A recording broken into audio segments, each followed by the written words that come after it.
queda no número de homicídios no Brasil em 2022. No último ano do governo Jair Bolsonaro, foi o menor índice desde 2007, dos últimos 15 anos. Mas com você, Roberto Mota, nosso especialista em segurança pública aqui na bancada. Sua análise sobre esses números, Mota. É verdade, Brown, é isso. Logo no primeiro trimestre de 2019, né? No primeiro ano do governo Bolsonaro, nos primeiros 3 meses, o número de homicídios já caiu 25% em relação ao mesmo período de 2018. Considerando-se todo o ano de 2019, a queda de homicídios, no número de homicídios, foi de 19%. Esse número caiu de novo em 2021, em comparação a 2020, caiu 7%. Só nesse ano foram 3 mil vidas salvas. É difícil apontar exatamente o que levou a essa redução, porque as estatísticas, a maioria das estatísticas sobre crime no Brasil são coletadas, tratadas e analisadas por ONGs com viés de esquerda. Essas ONGs impõem a sua narrativa, que é imediatamente ecoada pela maioria da mídia, né? Como eu já disse aqui e já foi exemplificado aqui nesse programa, nos últimos anos a legislação tem ficado cada vez mais fraca. Tem todo um discurso de preservação da vida, mas o Brasil, só para dar um exemplo dos mais absurdos que a maioria das pessoas desconhece, o Brasil dá ao estuprador que é preso e chega condenado, chega na penitenciária, ele tem o direito à visita íntima. Então, é isso que significa proteção da mulher no Brasil, né? São benefícios cada vez maiores para os criminosos, punições cada vez menores.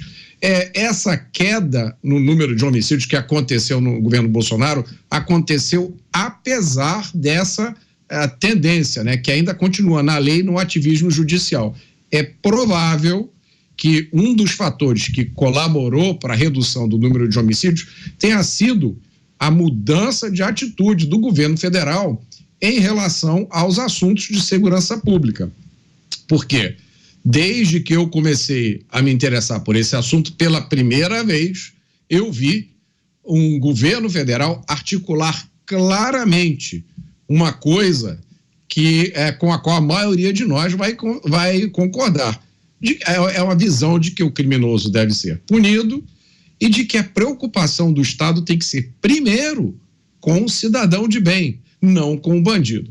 Infelizmente, parece que nós voltamos àquele tempo em que a maioria dos cuidados e benefícios do Estado vão para os criminosos. E para a vítima só resta uma cova rasa e o esquecimento.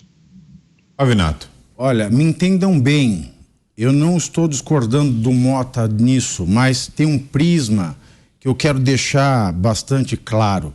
Nós tivemos aí também uma pandemia, muita atividade criminosa não aconteceu. Vamos pegar o período de 2021, que nós tivemos menos atividade de bandido na rua, nós tivemos menos guerra de facção. Tudo isso é válido, mas nós precisamos ter esse dado também. Esse espaço, quanto menos gente circulando, menos crime acontecendo.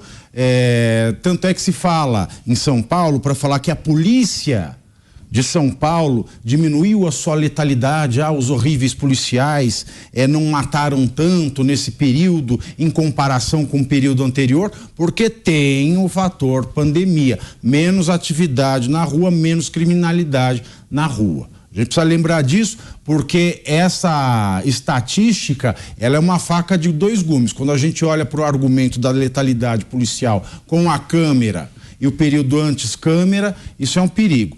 Mas de fato caiu. Isso é para se comemorar. Agora, o que eu quero deixar claro, como é que tendo caído o número de homicídios no Brasil, a militância, sem estatística, diz que no governo Bolsonaro aumentaram os homicídios de ódio. É uma hipocrisia danada. Então eu gosto de ver essa questão da maneira ampla. O Mota disse tudo o que deveria ser dito e mais um pouco, né, Mota? Muito bandido ficou com medo de assaltar um cidadão, porque o cidadão podia ter uma arma, tá indo para um estande de tiro. Quantos casos a gente não viu na mídia de pessoas que iam ser mortas ou assaltadas, mas estavam armadas e coibiram a desgraça.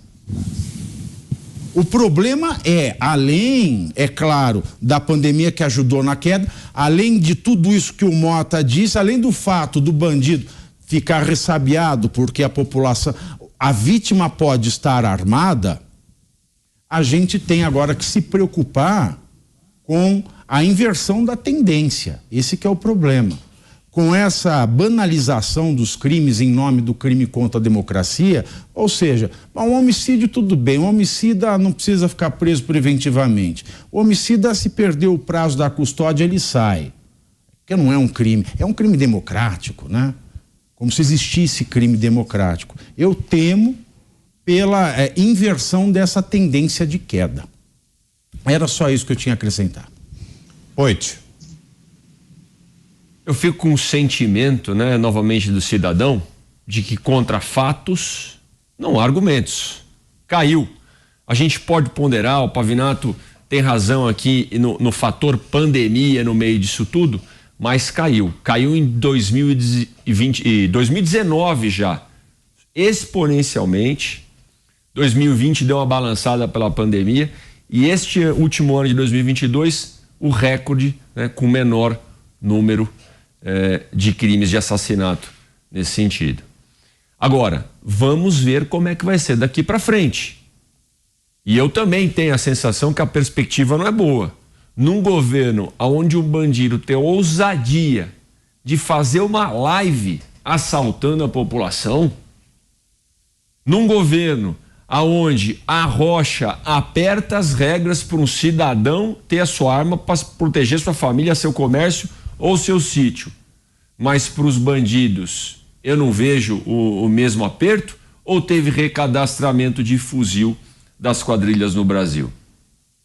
Então fica a preocupação, como é que vai ser daqui para frente? Porque eu também tenho a convicção e defendo o direito de defesa. Quantas pessoas não se defenderam do bandido que tentou assaltar, ou até defenderam outras? Ontem mesmo eu vi um vídeo, né, um guarda civil metropolitano passando lá em Embu, viu um assalto, atirou no bandido e protegeu a vítima. Fora os policiais que estão topando com o bandido aqui em São Paulo, e eu tenho esperança na segurança do Estado com o DERIT à frente. Mas vindo do governo federal, eu não vejo um futuro tão bom para a segurança pública no Brasil a curto prazo. Zé. Capitão DERIT, né, um operador, ele promete aí na segurança de São Paulo. Esse é um setor tão importante que acredito até que a vitória do presidente Jair Bolsonaro na primeira eleição teve uma parte muito importante exatamente dos que sonhavam com a redução da criminalidade. Há um grande debate sobre o porte de armas, exemplo, nos Estados Unidos, onde há uma liberação maior, mas em contrapartida a Inglaterra, que tem índices muito baixos também de violência, a arma lá é proibida, né, de uma maneira muito forte. E voltando para o Brasil, onde eu acho que a Constituição garante o direito de andar armado, porque a Constituição dá o direito de defesa e ninguém se defende como gato com as unhas, se defende com armas. Então eu acho que a Constituição já garante. E se houver qualquer votação, como foi no Estatuto do Desarmamento, que foi aprovado no Congresso Nacional e desaprovado pelo público em plebiscito, né, em referendo, que o povo decidiu que não haveria proibição total de armas. Mesmo assim, a possibilidade de ter uma arma ficou muito restrito. Agora, eu não acredito que isso seja um movimento pró-segurança pública. A segurança pública é uma função do Estado e deve continuar assim. Só os profissionais de segurança pública é que fazem a segurança pública. Eles é que são os especialistas, né? E que arriscam todos os dias as suas vidas. E eu, Mota, tenho uma insistência muito forte aqui de dizer o seguinte: hoje os policiais, eles têm sim um risco de vida, mas o risco jurídico hoje da polícia é muito grande, infinitamente maior. E isto é grave. Um policial que mata, ele pode ir para a cadeia e prejudicar os filhos ou mesmo perder o emprego. Eles só sabem fazer isso, né? Então há um risco jurídico que é grande, assim como o risco de vida.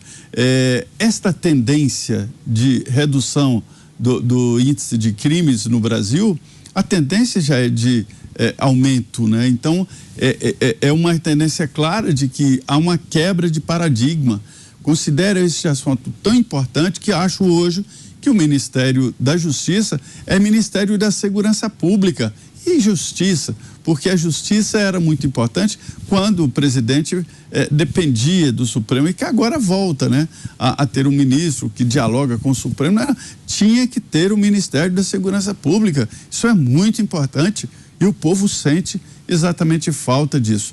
Mas a Constituição dá aos estados, mas a União tem que dar a base para os estados fazerem a verdadeira segurança pública. Não se pode tirar isso do estado.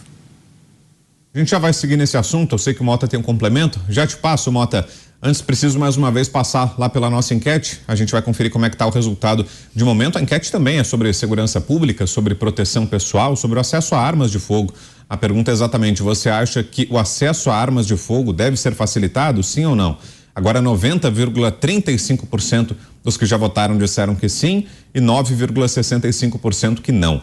Foram 1.751 votos. Continua aberta a enquete, continua aberta a votação lá no site da Jovem Pan, que é o www.jovempan.com.br, já na reta final aqui do programa, mas dá tempo ainda. Se você não participou ainda, corra lá para o site da Jovem Pan e daqui a pouquinho, no final do programa, eu trago aqui os resultados, resultado final da nossa enquete.